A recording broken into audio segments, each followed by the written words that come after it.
আল্লাহ তখন ভয়ঙ্করের একটা আওয়াজ দিবেন, লিমানিল মুলকুল ইয়াউম লিল্লাহিল ওয়াহিদিল কাহ্হার। আল্লাহর কুদরতের আওয়াজ এত ভয়ঙ্কর, এত ভয়ঙ্কর, হাসরের ময়দানটা থর থর থর থর করে কাঁপতে থাকবে। আল্লাহ বলবেন আজকের দিনের রাজত্ব কার? কেউ জবাব দিতে সাহস পাবে না। আল্লাহ পাকের ভয়ঙ্কর আওয়াজে হাসরের ময়দানটা কাঁপতে থাকবে।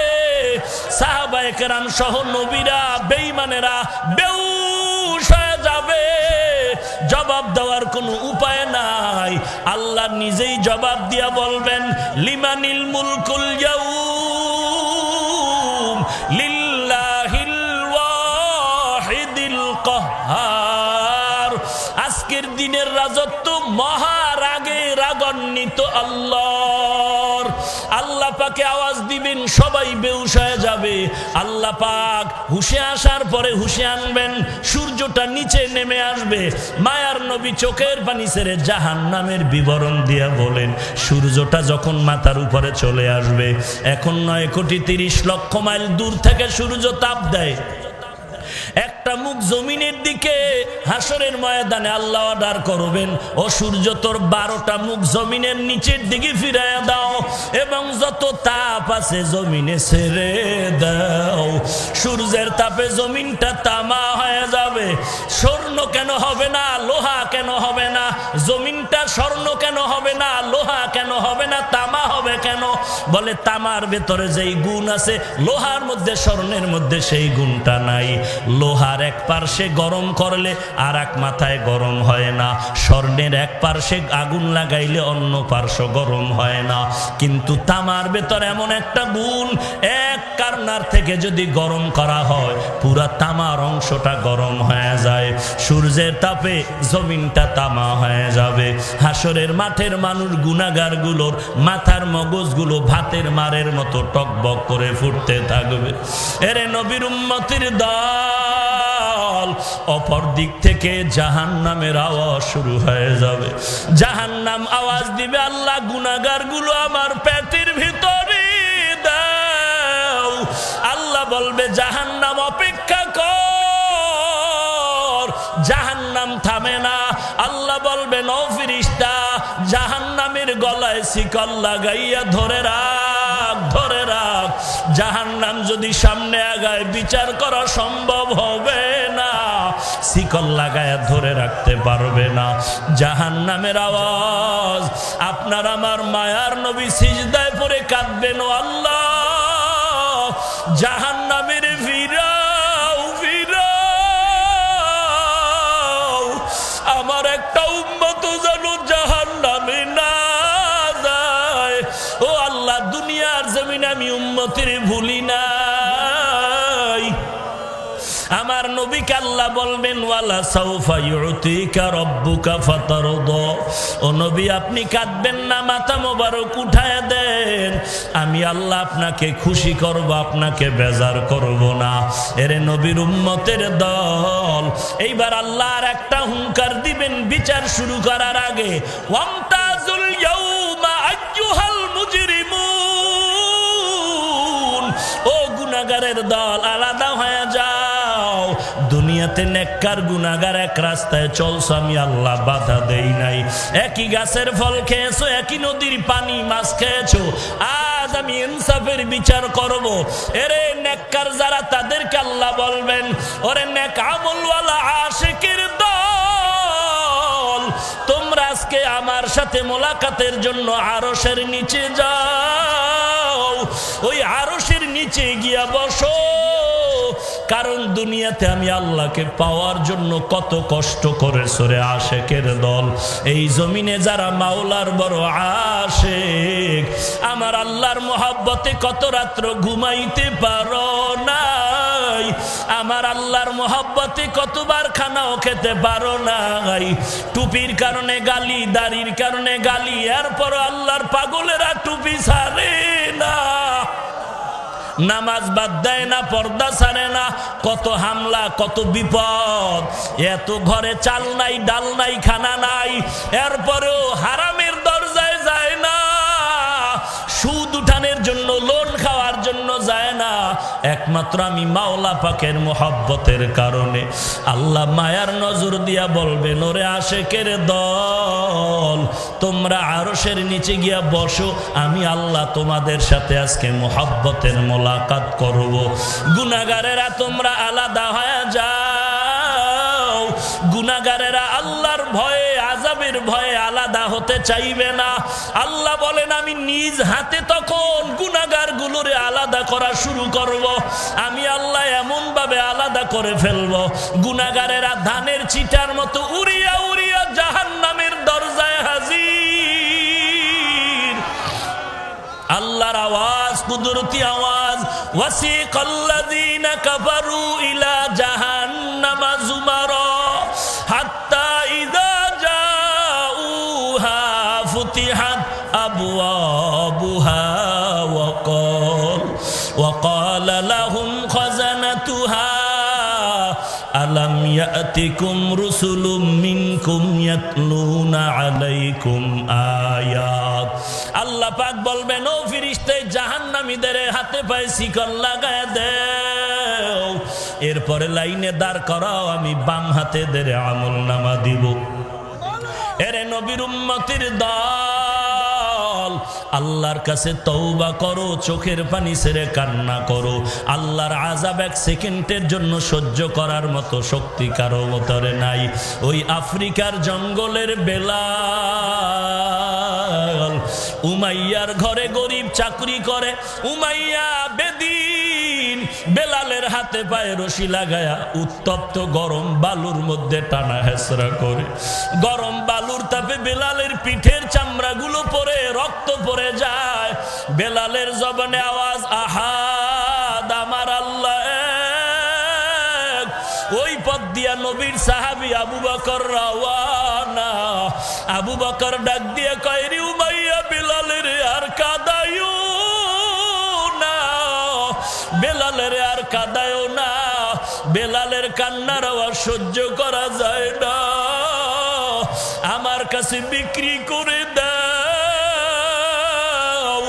উমাইয়া বলে, বেলালের বিক্রি করা হবে না। এবার আবু বকর বলে, যদি বিক্রি না করো, বেলালের আমার কাছে বদলে দিয়া দাও, আমাদের ঈমানওয়ালা বেলালের দাও, আর তোমাদের লাইনের এক গোলাম আমার ঘরে আছে, তাকে নিয়ে যাও। আমার নবীর দরবারে বেলালের হাজির।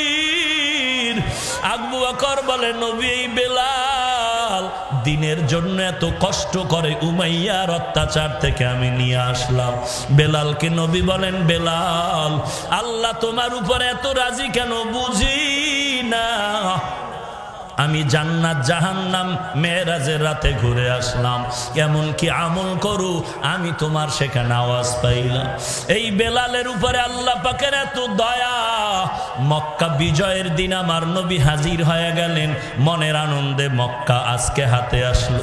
যেই মক্কার ঘর থেকে নবী চোখের পানি ছেড়ে গভীর রাতে বিদায় হিজরতের পথে মক্কার দিকে তাকায় কয়, রে জন্মভূমি বাইতুল্লাহ, আজ আমার মন চায় না আমি জন্মভূমি ছাড়িয়ে মদিনায় চলে যাই। আজ আবার বংশের লোকেরা আমারে থাকতে দিল না, আমার ঘর বাড়ি আগুন দিয়ে পোড়ায় দিয়েছে আমার বংশের দুশমন। আমার মনে চায় না আমি বাড়ি যাব। ওরে মক্কা, আমি বিদায় নিলাম, এমন একদিন আসবে আমি বিজয়ের বেশে তোর সামনে হাজির হয়ে যাব। আজ আমার নবী সাহাবায়ে কেরাম নিয়ে মক্কার ঘরে হাজির। কত বছর বেঈমানেরা মুশরিকেরা বাইতুল্লাহ হজ করতে আসতে দিল না। আমার নবী এবার হাতে লাঠি নিয়ে বাইতুল্লাহর ভেতরের মূর্তিগুলো ভাঙতেছেন। হযরত আলীকে বলে, আলী, জমজমের পানি দিয়া বাইতুল্লাহরে ধুয়ে দাও। আজ আমাদের মক্কা স্বাধীনের দিন, আমরা মনের আনন্দে আজকে বাইতুল্লাহ নামাজ পড়ব। আজকের নামাজ আমার জীবনের কষ্টের আনন্দের নামাজ। মক্কার ঘরের সামনে বসে আর আমি নামাজ পড়তে আমার বংশের দুশ্মনেরা দেয় নাই। তায়েফের ময়দানে কত রক্ত ঝরাইলো, উহুদের ময়দানে কত কষ্ট দিল। আজ আমি কষ্টের আনন্দ করব মক্কা বিজয় নামাজের মাধ্যমে। তবে আজ বিজয়ের নামাজের আজানটা কে দিবে? তার কপাল আজ ভালো হয়ে যাবে। কে দিবে বিজয়ের আজান? নবী সাহাবাদের নিয়ে পরামর্শে বসলেন।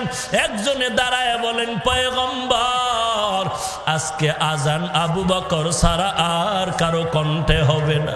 কারণটা কি নবী? আপনিই তো আবু বকরের গুণগান করেছেন।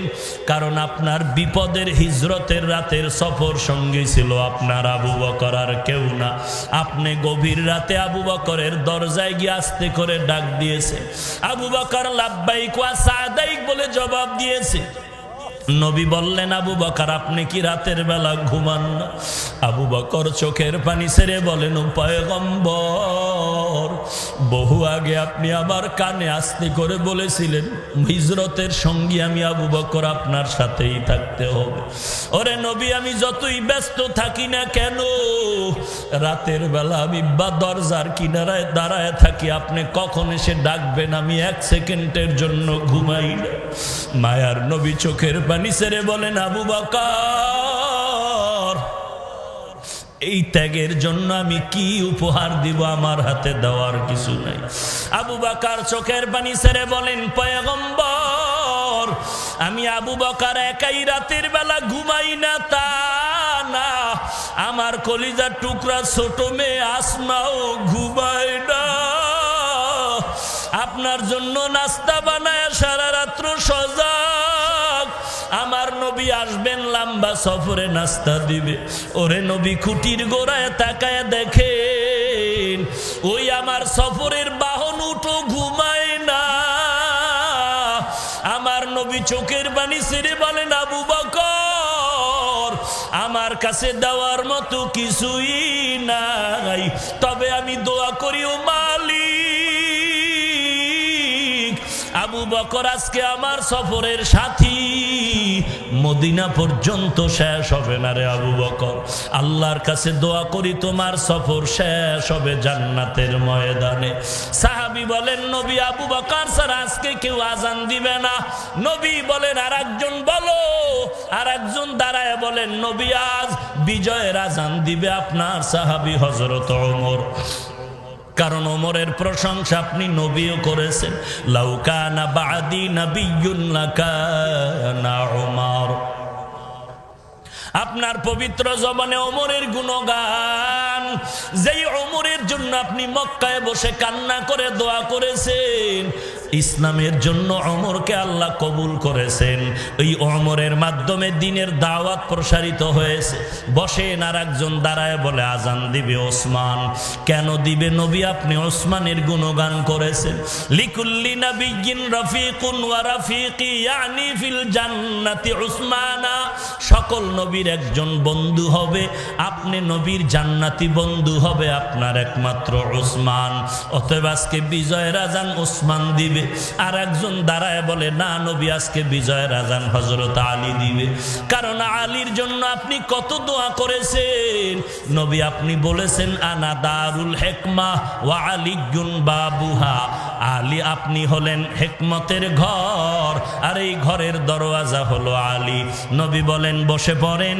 পরামর্শ হয়ে গেল, এবার সিদ্ধান্ত আসবে আল্লাহর পক্ষ থেকে। নবী চুপচাপ অপেক্ষমান। আল্লাহর পক্ষ থেকে ফয়সালা কে দিবে আজ বিজয়ের আজান। পরামর্শ হয়ে গেল, সিদ্ধান্ত আসবে আল্লাহর পক্ষ থেকে। আজানের আগ মুহূর্তে জিবরাইল আমিন পয়গম্বরের দরবারে হাজির। নবীরে সালাম দিয়া বলেন, পয়গম্বর, আল্লাহর পক্ষ থেকে সিদ্ধান্ত, আজকের বিজয়ের আজান যে দিবে তার কপাল ভালো। তবে নবী আপনার পরামর্শ আল্লাহর কাছে চলে গেছে, তবে আল্লাহর ফয়সালা আজকে এই বিজয়ের আজান আবু বকরের কণ্ঠে হবে না, আজকের এই বিজয়ের আজান ওমরের কণ্ঠেও নয়, আজকের বিজয়ের আজান উসমানের কণ্ঠেও হবে না, আজকের বিজয়ের আজান হযরত আলীর কণ্ঠেও হবে না। আমার আল্লাহর ফয়সালা আফ্রিকার জঙ্গলের সেই বেলাল, আল্লাহর অর্ডার সেই বেলালের কণ্ঠে হবে আজান। আমার নবী মায়ার নজর দিয়া বলে, রে বেলাল কই, আয় আয়, ও বেলাল তোমার উপরে আল্লাহর এত মায়া, আজকে বিজয়ের আজান বেলাল তোমার কণ্ঠেই হবে। এরে নবীর উম্মতের দল, বেলালের এত মর্যাদা কেন? যদিও কালো, যদিও বড় গরিব, বড় অসহায়, এক বেলা কাজ না করলে ঘরের চুলায় আর খানা চলে না রে বাবা। এই বেলালের ভেতরে আল্লাহর এত দয়া আসার কারণ তাকওয়া, তাকওয়া, তাকওয়া, আল্লাহর ভয়, জাহান্নামের আযাবের ভয়। এরে সানার পারের মুসলমান, পা দুটো যদি আগাইয়া দাও, আমি তোমাদের পায়ে হাত রেখে বলি, আর নামাজ বাদ দিয়া দাড়ি কেটে নবীর কাদাইও না।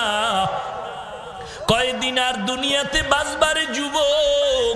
ওরে পর্দার আড়ালের মা, আমিও মায়ের সন্তান, আমার মাও মা, আপনারাও মা। মনটা কি চায় না একজন আলেমের মা হয়ে কবরে যাও? হাফেজে কোরআনের মা বাবা হয়ে কবরে যাও। আল্লাহর কাছে চোখের পানি ছেড়ে তওবা করো মালিক। এই ময়দানে আমার মতো গুনাহগার কেউ নাই। আয় আল্লাহ, জীবনে এমন কোনো গুনাহ নাই যে গুনাহ করি নাই। আজকে থেকে তওবা করলাম, নামাজ ছাড়বো না, বেপরদায় চলবো না, মা বাবারে কষ্ট দিব না, দেশ ও জাতির বিরুদ্ধে ষড়যন্ত্র করব না, নবীর তরিকা সুন্নত জবাই করব না, আল্লাহওয়ালার সাথে ভালো ব্যবহার করে দোয়া নিয়া আমল ভালো করে চলবো। তওবা করার যদি নিয়ত হয়, মুনাফিকি যদি না থাকে, খাঁটি তওবার নিয়তে দুটো হাত আমার আল্লাহকে দেখায় দাও।